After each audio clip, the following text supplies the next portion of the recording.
Five Nights at Freddy's didn't stop being scary because we grew up. That's the excuse that everyone uses. It's not scary anymore because I'm older. I've seen worse horror. I pay taxes now. No, that's not it. FNAF stopped being scary because it broke its own rules, and then stood there explaining those rules to us like we even asked. Early FNAF didn't want you to understand what was happening. It wanted you uncomfortable, confused, and mildly convinced your power bill was gonna kill you. You were not a hero. You were not special. You were a guy in a chair making $120 a week guarding haunted robots that absolutely did not respect OSHA regulations. And somehow, that was pretty terrifying. So today we're going to break down what early FNAF did right, why certain characters were genuinely horrifying, and how the series slowly traded fear for lore, dialogue, and cardio. Let's talk about how FNAF learned to talk and why that was a mistake. Let's start with FNAF 1. By the way, this game hated you. From a design perspective, this game is borderline hostile. You can't move, you can't fight, and you can't even rotate your character model dramatically. Reminds me of elementary school. You sit, you watch, and you wait. Yeah, elementary school.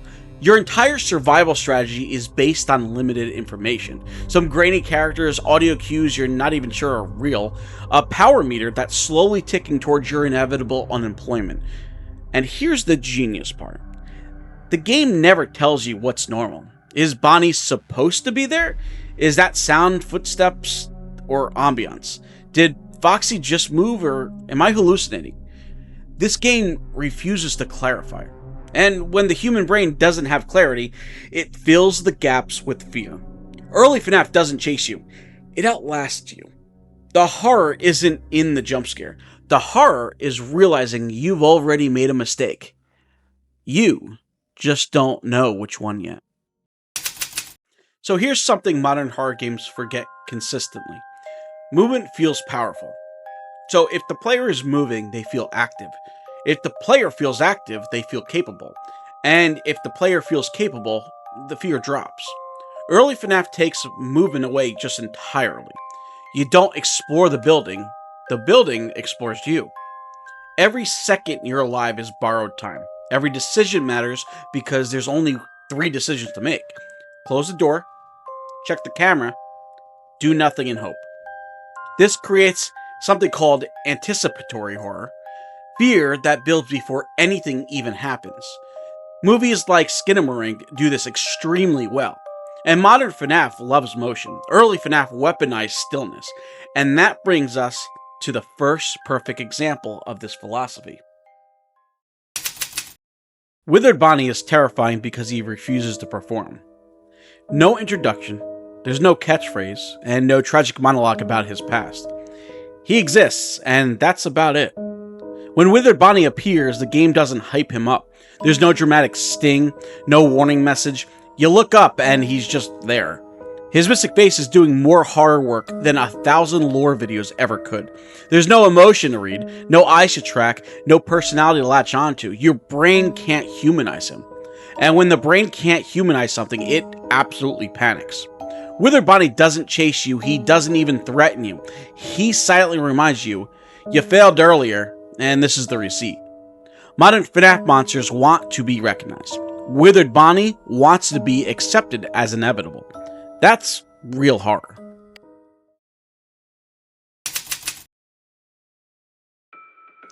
At some point, FNAF changed goals. It stopped asking, how do we make the player uncomfortable? And it started asking, how do we keep the player engaged? And engagement is dangerous for horror. Let me explain. So engagement means that there's dialogue, some objectives, some movement, and a feedback based on all those things. Fear thrives on the uncertainty, though. Engagement thrives on clarity. The more modern FNAF explains itself, the safer it feels. You're no longer guessing about anything. You're processing information, and processing is calm. But panic is not. Don't get me wrong, the lore is cool. I'm not here to tell you the lore is objectively just not useful at all. I think the lore is actually really, really interesting, and I believe some of it's needed, but there's a consequence to that. And when you start developing a story behind something, it starts losing its edge.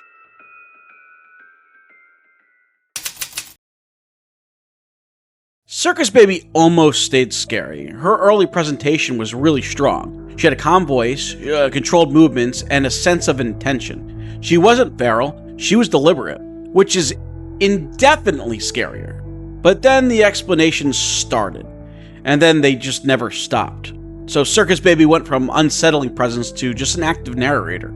Once a monster starts explaining its motivations, the power dynamic flips. You're no longer a prey, you're an audience member in a play that's underground, I guess. Fear cannot survive the expedition. Mystery is fragile, and once it's explained, it's completely gone. Circus Baby didn't lose horror because she changed, she lost the horror because she's just familiar at this point. Modern FNAF gives you a bunch of different things. They give you some sprinting, hiding, stunning enemies, and clear success of conditions. All of this feels really, really good, but none of it really feels scary. Fear requires some helplessness involved. Not total helplessness, but a controlled helplessness. Early FNAF lets you survive, but you never feel safe, and modern FNAF lets you just feel capable at this point. Capability is comfort, and comfort is the absolute enemy of horror. So here's the real takeaway from all this, and this is the part people usually miss. FNAF didn't lose its edge because it got louder. It lost its edge because it stopped trusting you. Early FNAF trusted the player to sit in silence, to notice small changes, and to feel anxiety without being told, this is the scary part. It trusted mechanics over dialogue, atmosphere over explanation, and punishment over spectacle. Modern FNAF doesn't do that anymore. It fills every quiet moment, it explains every mystery, it cushions every mistake with mobility, narration, or another mechanic that makes you feel in control again. And control is comforting. Fear doesn't come from monsters that chase you, it comes from the systems that don't care about you. That's why the scariest characters in FNAF history aren't the loudest or the most complex. They're the ones that barely acknowledge your existence. They don't threaten you or explain, or they don't perform. They just wait. And they punish you for mistakes you made minutes ago, sometimes without you even realizing it. FNAF didn't need bigger maps, it didn't need deeper lore, it didn't need more dialogue. It just needed restraint. Because the moment horror started trying to impress you, it just stops terrifying you. So will Five Nights at Freddy's ever return to its roots? I don't have a definite answer for that. But what I do know is that Five Nights at Freddy's has already left a permanent mark. And it gave the gaming industry, and now the film industry, a kind of horror built on tension, rules, and restraint. And in doing so, it reshaped how the entire generation thinks about fear. Whether it ever goes back or not, that original fear still exists. Quiet, patient, and waiting. Just like it always did.